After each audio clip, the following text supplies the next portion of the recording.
선생님, 이 수업은 세계지리 친구들만 들을 수 있나요? 아니요. 여러분, 모든 과목, 국어, 수학, 그리고 다양한 영역의 문제에 적용해 볼 수 있을 겁니다. 왜냐하면 바로 교육과정에 변화가 생겼기 때문인데요.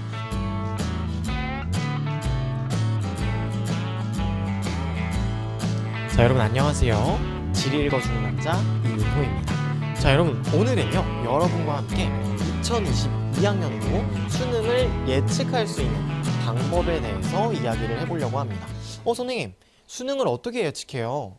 생각해 볼 수 있겠는데, 여러분 선생님을 따라온다면 수능 문제 충분히 예측할 수 있습니다. 오늘 이 시간에 선생님 이야기를 한번 들어보면서 이렇게 수능을 예측할 수 있겠구나 라고 하는 것을 가져갔으면 좋겠어요. 선생님, 이 수업은 세계지리 친구들만 들을 수 있나요? 아니요. 여러분, 모든 과목, 국어, 수학, 그리고 다양한 영역의 문제에 적용해 볼 수 있을 겁니다. 왜냐하면 바로 교육과정에 변화가 생겼기 때문인데요. 많은 분들이 문제를 출제하면서 기출문제가 적기 때문에 문제에 대한 부담을 가지고 있을 겁니다. 그래서 아무래도 당해년도의 모평과 학력평가에서 우리 이제 이 개념을 출제할 거야, 잘 알아둬야 돼, 미리 예견을 할 거예요. 그래서 우리 친구들이 어떻게 모평, 학평을 가지고 수능을 예측할 수 있는지 선생님과 함께 따라왔으면 좋겠습니다. 살펴보도록 할게요. 자, 선생님이 어떻게 수능을 예측하는지 여러분에게 보여드리기 위해서 바로 2021학년도, 즉 작년이죠. 작년 수능을 여러분과 함께 분석해 보도록 할 거예요. 뭘로 분석할 거냐? 바로 모의평가. 모의평가와 함께 학력평가를 분석해 볼 겁니다. 그럼 여기서 친구들이 질문을 던져야 돼요. 선생님, 학력평가와 모의평가의 출제자는 다르지 않습니까? 맞습니다. 다릅니다. 우리 모의평가가 누굽니까? 바로 평가원, 즉 우리 수능을 직접적으로 출제하는 분들이 출제하는 그러한 시험이죠. 더불어서 학력평가는 누가 출제합니까? 바로 시도교육청에서 출제를 하게 됩니다. 근데 선생님이 생각을 해보니까, 자, 여기 7월과 10월은 바로 6월, 9월 모의평가가 끝난 그 다음 달에 바로 이루어지는 시험입니다. 그러다 보니 아무래도 모의평가의 영향을 많이 받을 거예요. 그래서 이 시도교육청에서 출제하는 선생님들께서 이 모의평가를 많이 반영하실 거고요. 수능 문제에서 이런 문제가 출제될 수 있겠구나 하는 것을 여러분에게 보여줄 겁니다. 심지어는 선생님이 어떤 생각까지 해봤냐면, 우리 10월 모의평가, 우리 10월 학력평가가 수능 가장 마지막, 수능 전에 마지막 시험 아닙니까? 그래서 수능 문제를 가장 많이 반영할 수 있겠다라는 생각이 들었어요. 그래서 여러분과 함께 살펴보려고 합니다. 분필이 아작이 났네요. 자, 그래서 여러분과 오늘은요, 2021학년도 수능을 분석해 보도록 할 거고요. 다음 시간에 여러분과 세계지리 2021년 수능을 한번 예측해 보려고 합니다. 자, 그래서 선생님, 이 컨텐츠가 세계지리 친구들만 들어야 되는 걸까요? 고민이 들 텐데, 선생님은 절대 그렇지 않다라고 생각합니다. 우리 개정교육과정, 즉 교육과정이 변화되게 되면서 지금 기출문제가 많지 않은 상태예요. 그래서 우리 평가원도 그렇고 시도교육청도 그렇고 시험 문항을 출제할 때에 굉장히 부담을 가질 거라고 생각하는데요. 그래서 수능에서도 문제를 출제하기 전에 6월 모의평가와 9월 모의평가에 이렇게 힌트를 던져줘야겠다. 어떠한 개념을 무작위로 여러분에게 던지는 것이 아니라 6월과 9월 그리고 학력평가에서 예견해 줘야겠구나, 이렇게 생각을 할 것 같습니다. 심지어 우리 문항도 똑같은 패턴으로 전개되고 있어요. 그래서 우리 친구들에게 그 양상을 보여주도록 할 테니까 선생님과 함께 따라왔으면 좋겠습니다.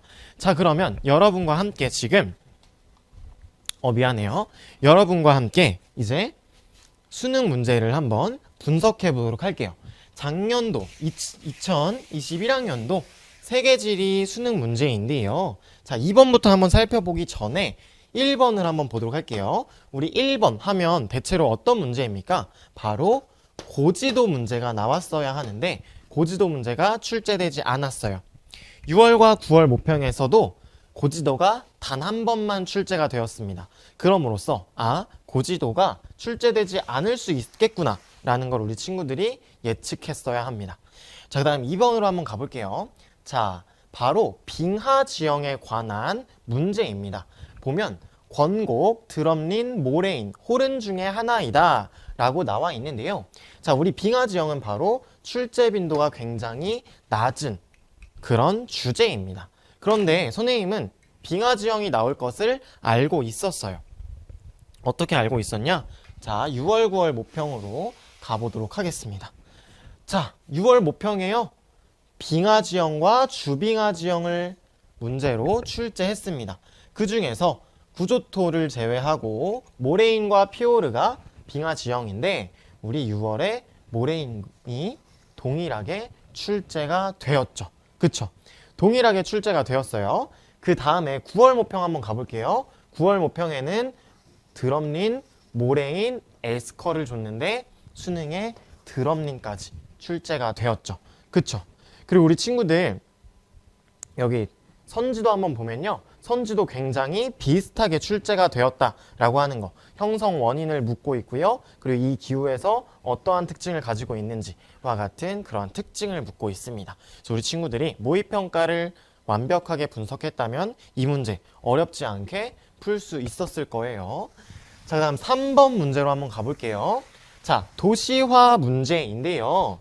이 도시화, 바로 도시화율과 도시인구 증가율을 묻고 있었습니다. 그리고 선생님이 인구 단원에서 혹은 도시화 단원에서 꿀팁 여러분에게 던져줬었죠? 바로 경제 수준에 따라서 도시화율 혹은 또 도시화율과 함께 같이 가는 거, 그렇죠. 산업 구조가 고도화된다. 이 팁을 가지고 풀 수 있었을 문제인데요. 자, 6월, 9월에 어떻게 출제가 되었는지 한번 볼게요. 자, 6월 모평의 19번 문제인데요. 보면 도시화율의 순이 나타나 있어요. 지금 여기 도시화율의 순이 나타나 있고요. 그 다음에 각 지역의 인구 밀도가 나와 있습니다. 자, 도시화율 똑같이 정확하게 줬죠? 그래서 여기 유럽 줬고요. 어디? 아시아, 앵글로 아메리카, 라틴 아메리카, 아프리카 다 줬죠? 여기 어떤 국가예요? 라틴 아메리카, 아프리카, 유럽 다 줬습니다. 동일합니다. 우리 9월 모평도 똑같습니다. 자, 9월 모평 라틴 아메리카, 아프리카, 유럽 줬고요. 뭐 줬어요? 뭐 줬어요? 도시 인구와 도시화율 줬습니다. 도시화율 줬고요. 도시 인구 증가율을 줬는데 도시 인구 증가율도 다른 문항에서 줬어요. 자, 그래서 우리 친구들이 도시화율에 대한 이해를 하고 있었다면 이 문제도 충분히 풀 수가 있었고요. 6월, 9월에 동일하게 출제가 되었다는 점에서 수능에서 출제할 수 있겠구나. 당연히 알 수가 있습니다. 그리고 우리 선지도 보면요. 자, 최상위 계층의 세계도시가 위치하고 있다. 최상위 계층의 세계도시가 위치한다. 나와 있고요. 그리고 인구에 관한 문항도 동일하게 출제가 되어 있고요. 산업화 시기가 이르다. 여기 도시 가속화 단계가 이르다. 동일한 의미죠. 그쵸? 똑같은 것을 묻고 있다라고 하는 거 가져가면 되겠고요. 그 다음 5번 한번 가볼게요. 자, 여기 보니까 국내 총생산과 산업별 생산액 비율이 나와 있어요. 즉 1차, 2차, 3차 산업구조가 이 국가들에서 어떻게 나타나냐. 바로 인도, 일본, 중국이 있는데 상대적으로 저개발국, 그리고 선진국, 그리고 개발도상국이 위치하고 있다. 그쵸? 그쵸? 자, 그러면 6월, 9월 모평에 어떻게 나타났나 보면요. 자, 9월 모평 볼게요. 9월 모평에 산업구조 그대로 줬고요. 여기 보면 사우디아라비아와 알제리가 있죠. 알제리 뭡니까? 바로 저개발국에 속하고요. 우리 사우디아라비아는 상대적으로 2차 산업이 발달되어 있는 특징을 가지고 있었어요. 그리고 이 9월 모평으로 안 되겠다 싶었는지 바로 10월 모평에서 산업구조 또 동일하게 줬고요. 인도, 중국 동일한 국가입니다. 더불어서 오세아니아 하면 선진국의 표본이죠. 그러면 일본을 대표한다 라고 볼 수가 있겠고요. 그럼으로써 이 문제도 수능에서 충분히 출제가 되겠구나. 출제를 하겠구나. 그냥 문제를 줘버렸다 라고 볼 수가 있습니다. 다음 7번 문항 가면요. 건조기후 지형에 대한 이야기인데요. 이번 수능은 신기하게도 건조기후와 냉한대기후가 따로 출제되었습니다. 그런데 이것도 6월, 9월 모평에서 동일하게 진행이 된 양상이었어요.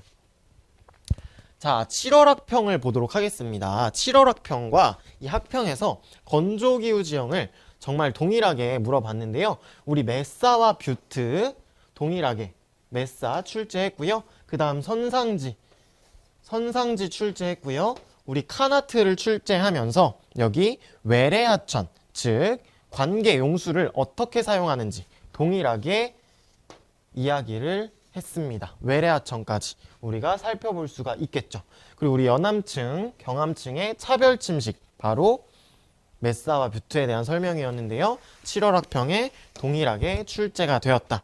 다음 10월 학평도 한번 가보도록 하겠습니다. 자, 10월 학평에서도 메사 동일하게 물어봤고요. 선상지 물어보고 있습니다. 여기서 형성원인 물어보고 있는데요. 동일하게 형성원인 묻고 있죠. 다음 마지막 9월 모평에서 건조기후에 대한 관계시설도 물어봤죠. 그럼 관계용수 알 수 있고요. 외래하천도 동일하게 우리가 살펴볼 수가 있겠죠. 여러분 감 오시나요? 지금 계속 여러분 계속 동일하게 똑같이 나타나고 있어요. 자, 그 다음 8번 문항으로 한번 가보도록 하겠습니다. 자, 여기 보니까 식량자원 중에 가축이 나와 있는데요. 자, 우리 식량자원은 신기하게 6월과 9월에서 계속 한 번은 식량, 한 번은 가축이 출제되고 있습니다. 그러니까 우리 친구들이 수능에서 가축과 식량 중에 하나가 나오겠구나 라고 하는 것을 알 수가 있겠고요. 자, 8번 문항인데요. 가축에서 돼지, 소, 양 묻고 있고요. 사육 두수를 묻고 있습니다. 그럼 우리 친구들이 선생님 식량 자원을 할 때요. 생산량과 수출량, 그리고 소비량, 단위 면적당 생산량 이런 순위 외우는 거 너무 어려워요. 라고 하는데 여러분 그 당해년도의 모평에 다 힌트가 있습니다. 자, 갈게요. 6월 모평입니다. 6월 모평에서는 바로 식량 작물에 대한 이야기가 나와 있는데요. 자, 선지를 한번 보도록 할게요. 자, 바이오 에탄올이 뭐뭐뭐 하면서 수요량이 급증하였다 나와 있는데요. 동일하게 우리 가축도 어떻게 변화되고 있는지 그 변화 양상을 묻고 있고요. 그쵸? 동일하게 묻고 있고요. 그쵸? 그 다음 가축의 사료로 이용되는 비율이 높다. 노동력 대체 효과가 크다. 특징 물어보고 있죠? 그쵸? 그리고 수출량이 가장 많은 곳 혹은 생산국은 중국이다. 동일하게 나오고 있죠. 그쵸? 그래서 우리 친구들이 그 당해년도의 모평에서 뭘 물어봤는지 한번 생각해 볼 필요가 있겠습니다. 다음 9월 모평 볼게요. 자, 9월 모평에서는 대놓고 가축을 출제했고요. 자, 보면은 이슬람교를 믿는 사람들은 금기시한다. 이슬람 문화권에서 금기시한다. 똑같죠? 그리고 유목의 형태로 사육한다. 유목에 적합하다. 됐어요? 더 필요해요? 더 많은 국가는 중국이다. 얼마나 더 줘야 돼요? 아니요. 여러분 이 정도만 하셔도 수능 충분히 풀 수가 있죠. 이 수능 문제, 이 모의평가만 봤어도 충분히 풀 수 있는 문항이었습니다. 다음 9번 문항으로 가볼게요. 자, 9번 문항은 환경 문제입니다. 환경 문제인데 각각 사막화 그리고 열대림 중 하나이다 라고 나와 있는데요. 자, 각 환경 문제 굉장히 많죠. 오존층 파괴 문제, 유해 폐기물, 다양한 환경 문제가 있는데요. 여러분 그것도 모평에서 다 주고 있습니다. 자, 6월 모평 갈게요. 6월 모평 가니까 기후변화와 해양 쓰레기에 대한 이야기가 나오는데요. 자, 이 정답이 바로 바젤협약이었습니다. 그런데 여기서도 자, 바젤협약이라는 이야기가 나왔어요. 끝. 6월 모평만 봤어도 바젤협약 풀을 수 있었을 거고요. 우리 9월 모평에서 사막과와 열대림 파괴 동일하게 진행이 됐습니다. 자, 그래서 사막화와 열대림 파괴가 어떻게 일어나니? 자, 가뭄, 방목, 자, 과대한 목축과 경작지 확대 동일하게 나오고요. 어디서 발생하니? 사헬지대니? 아라레 주변이니? 분포 지역도 물어보고 있고요. 또 바젤협약 아까 나왔었고요. 그 생물종의 다양성 혹은 토양 침식에 대한 문제가 동일하게 이야기하고 있죠. 그래서 우리 친구들 진짜 모평만 봐도 이렇게 다 풀 수가 있구나 라고 하는 걸 볼 수가 있었을 거고요. 더더더 볼게요. 자, 10월. 자, 인구 특성을 나타냈대요. 인구에 관한 문제죠. 자, 대륙별 인구 나와 있고요. 자연 증가율과 순이동률 나와 있습니다. 즉 전체 인구 증가율을 구할 수 있는 문제겠죠. 선생님이 이게 진짜 안타까웠던 게 오답률 1위 문제예요. 근데 이 인구 단어는요, 여러분 항상 모평에서 여러분에게 언지를 해줍니다. 어떻게 해주는지 볼게요. 자, 9월 모평입니다. 9월 모평을 보면 지금 전체 인구 증가율 좋고요. 자연적 인구 증가율 좋습니다. 그리고 세네갈, 멕시코, 프랑스 있는데요. 유럽, 아프리카, 그리고 라틴 아메리카인데요. 라틴 아메리카는 아시아와 동일한 특성을 가지죠. 그래서 대륙과 연계성 가지고 있고요. 그 다음 이렇게 9월 모평을 찾아봤고 학평에도 동일한 문제가 굉장히 많았습니다. 그래서 이 전체 인구를 어떻게 구하는지, 그리고 순이동률은 어떻게 되는지, 자연 증가율의 순위는 누가 더 많은지, 그리고 마지막으로 대륙별 인구는 어떻게 되는지, 아까 인구 밀도로도 살펴볼 수가 있죠. 그렇죠? 자, 그 다음 해안지형 12번 문항입니다. 선생님, 원래 카르스트 지형이 가장 많이 출제되지 않나요? 그 다음으로 해안지형, 화산지형 순인데 이거 다 학습해야 돼요? 아니요. 선생님은 아니라고 이야기하고 싶어요. 그 모의평가에서 해안지형을 냈니? 카르스트 지형을 냈니? 화산지형을 냈니? 생각했을 거야. 선생님은 작년에 친구들한테 화산지형 공부하지 않아도 된다고 이야기했어요. 왜? 모평에서 화산지형을 출제하지 않았거든요. 그쵸? 그래서 자, 볼게요. 9월 모평부터 가보도록 합시다. 자, 9월 모평에 갯벌, 그리고 사주, 석호를 묻고 있는데요. 자, 갯벌, 그리고 여기 사주 있고 석호 있죠. 그쵸? 해시계는 없더라도 지금 퇴적지형을 그대로 준 사례입니다. 자, 그 다음 선지도 한번 살펴보도록 할까요? 자, 갯벌은 조류에 의한 퇴적으로 형성된다. 연안류 퇴적작용으로 형성됩니다. 자, 바로 답 나오죠. 그쵸? 그 다음 사주가 만의 입구를 막아서 형성이 된다. 사주가 만의 입구를 막아 형성된다. 다 똑같죠? 그쵸? 그 밑에는 곧에 대한 이야기가 나오는데 곧 우리가 출제할 거야 보여주고 있습니다. 여러분 너무 완벽하지 않나요? 그리고 해안지형 낼 거야 이렇게 친절하게 이야기를 해주고 있잖아요. 그쵸? 자, 그 다음 14번 산업구조에 대한 이야기 해보도록 할게요. 자, 14번 산업구조입니다. 자, 그래프는 두 국가의 상품 수출액 비율을 나타낸 것이다. 가나에 해당하는 국가를 지도에 AD에서 고른 것은 이라고 나와 있는데요. 자, 여러분 이 국가들의 산업구조 다 외울 거예요? 아니요, 선생님도 못 외워요. 선생님도 이 자료를 주어줘야 이 나라이지 않을까 유추를 하는 거지 이거 다 못 외운단 말이에요. 그럼 선생님 이 문제 어떻게 풀어요? 왜요? 6월과 모평에서 다 제시되어 있습니다. 자, 여기 보면 콜롬비아를 줬어요. 여기 동일하게 콜롬비아 제시했습니다. 그리고 그 밑에 아르헨티나 출제되어 있는데 아르헨티나 공업구조에서 굳이 취급하지 않는 국가로 알고 있죠. 자, 그리고 동일한 그래프를 던져주게 되었고요. 자, 여기 보면 뭐 석유 제품, 뭐 원유, 커피 동일하게 줬죠. 동일하게 줬어요. 선생님 그럼 한 국가만 준 거잖아요. 아니요. 9월 모평 가볼까요? 9월 모평 가볼까요? 자, 케냐 줬습니다. 케냐 줬어요.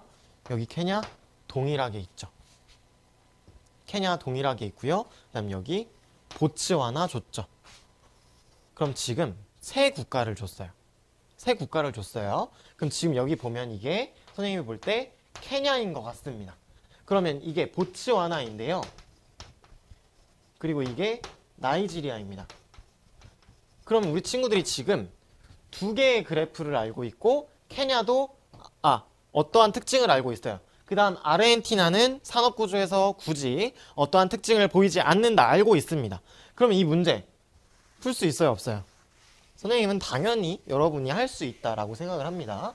그렇게 여기까지 보고요. 자, 더 15번부터 20번까지 스트레이트로 달려보도록 하죠. 자, 15번 바로 종교에 대한 문제인데요. 스리랑카 그리고 네팔, 방글라데시가 출제되어 있습니다. 힌두교도 아니고 네팔과 방글라데시를 준다고? 우리 친구들은 굉장히 기분이 나빴을 수도 있습니다. 근데 이것도 동일하게 줬어요. 자, 6월 모평입니다. 6월 모평에서 자, 우리는 지금 불교, 이슬람교, 힌두교 너네한테 물어볼 거야. 이야기하고 있고요. 인도 줬습니다. 그럼 바로 네팔을 줬다라고 이야기해 볼 수가 있겠고요. 자, 선지 한번 볼게요. 민족 종교이다. 민족 종교에 속한다. 나와 있고요. 그 다음 메카에서 발생하였다. 그리고 발생 시기 묻고 있고요. 자, 대표적인 종교 경관 동일하게 물어보고 있죠. 그쵸? 그리고 신자 수도 동일하게 물어보고 있습니다. 자, 마지막으로 9월 모평 가면요. 9월 모평은 아예 경관을 사진으로 여러분한테 줬어요. 그 다음 발생 시기 동일하게 물어봤습니다. 그리고 기원지, 아까 메카처럼 이렇게 기원지까지 물어보는 선지가 있습니다. 그 다음 다른 문제에서 우리 스리랑카가 출제되었는데요. 우리 스리랑카 지역은 종교에 대해서 갈등이 나타나고 있다. 즉 어떤 종교인지 여러분 한번 맞춰봐 이야기를 하고 있다는 거예요. 이렇게 여러분 힌트가 정말 맞습니다. 그런데 더 찾아볼 힌트가 더 있어요. 더 찾아볼게요. 자, 16번입니다.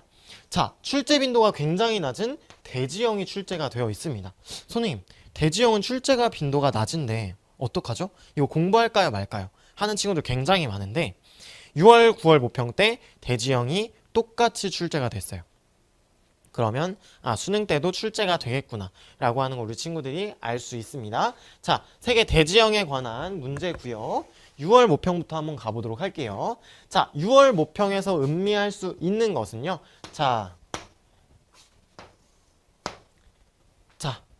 동아프리카 지구대 동일하게 물어보고 있고 정답은 동아프리카 지구대였습니다. 자, 우리 동아프리카 지구대에 자, 남북 방향으로 종단하는 지구대가 나타난다. 단층호가 분포한다. 계속 주고 있죠. 그 다음 9월 모평으로 오면요. 더 신박합니다. 더 해줘요. 자, 보면 평원이 나타난다. 안정한 지형이 나타나 얘들아. 안정한 지형 바로 주고 있지요. 그 다음 선지에서도 동일하게 주고 있습니다. 자, 고생대 시기 언제 만들어졌니? 시기 물어보고 있고요. 자, 그 다음 안정육계 동일하게 물어봤었고 그 다음 또 뭐 있습니까? 자, 해양지각에서 어떻게 만들어졌는지 얘네가 지금 어떤 원인으로 만들어졌는지 다 여러분에게 제공하고 있다라는 겁니다. 그래서 여러분이 모평을 봤으면 충분히 풀 수 있는 문제였고요. 그 다음 18번 문항으로 가보도록 할게요. 자, 18번 문항은요, 조금 어려웠다라고 볼 수가 있는데, 우리 사하라 이남 아프리카 지역의 자원 개발을 둘러싼 과제였습니다.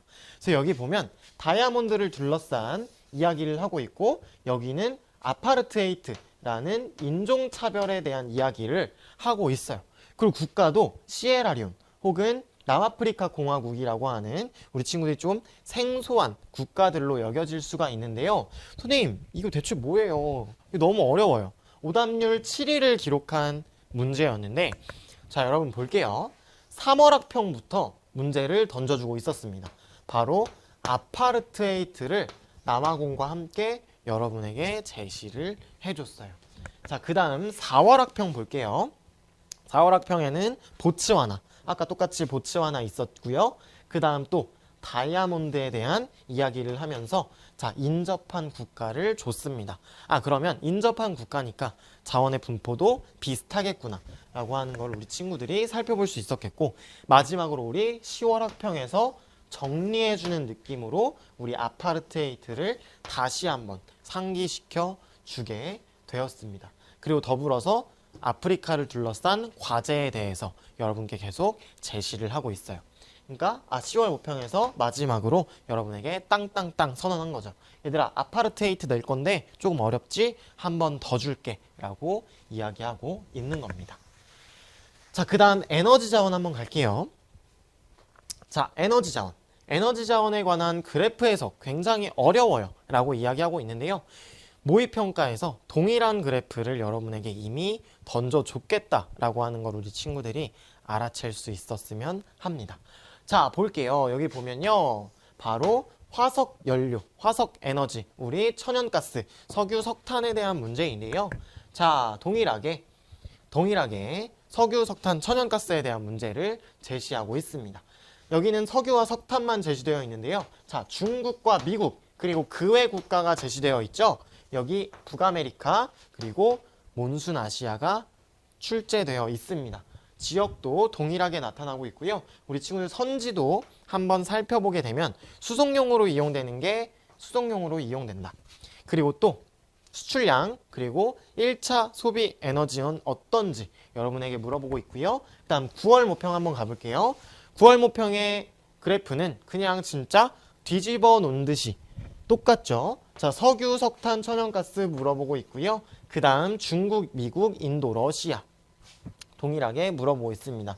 여기 서남아시아가 추가된 거는 여러분이 그냥 이곳은 산유국이구나 라고 하는 것만 가지고 풀 수 있는 그러한 국가죠. 그리고 선지도 한번 볼게요, 친구들. 선지 한번 볼게요. 자, 선지도 여기 보면 각 자원에 대해서 이러한 특징을 알고 있니? 라고 물어보고 있는데 여기도 자원에 대한 특징도 물어보고 있고요. 더불어서 지역에 관해 물어보고 있는데 지역은 아까 이미 여러분에게 던져줬다. 그리고 중국과 미국이라는 이 두 키워드를 6월과 9월에 걸쳐서 동일하게 물어보고 있었죠. 다음 마지막입니다, 여러분. 도시화 문제였는데요. 여러분에게 조금 어려울 수 있겠다 싶었어요. 이것도 여러분에게 굉장히 어려운 문제라고 생각할 수 있었겠지만 여러분이 문제를 풀 때 충분히 힌트를 얻어갈 수 있는 문제였습니다. 자, 여기 맨해튼, 미국 뉴욕에 대한 이야기이고요. 개선문을 이야기하면서 라데팡스, 즉 유럽을 대표하는 지역을 물어보고 있습니다. 그런데요, 우리 7월 학평을 살펴보면 이미 미국 북미의 도시, 그리고 유럽의 도시를 이미 여러분에게 던져줬고요. 여기 역사에 대한 이야기를 동일하게 하고 있습니다. 그리고 유럽과 라틴 아메리카니 혹은 여기가 북부 아메리카니 여러분 충분히 가져갈 수 있었을 거고요. 우리 10월 학평에서도 맨해튼을 그냥 던져줬어요. 뉴욕의 맨해튼, 즉 미국의 도시구나 라고 하는 거 알 수 있었을 겁니다. 그래서 우리 친구들이 충분히 풀 수 있었을 거고요. 이런 파벨라와 같은 이야기는 파벨라 몰라도 풀 수가 있었죠. 그쵸? 파벨라는 우리 북부 아메리카와 유럽에서 다루지 않았기 때문에 우리 친구들이 충분히 파악할 수 있었을 겁니다. 자, 그래서 선생님과 오늘 이렇게 모의평가와 학력평가를 통해서 수능을 예측하는 방법을 학습했습니다. 자, 우리 친구는 어렵지 않았죠. 충분히 따라올 수 있었을 거고요.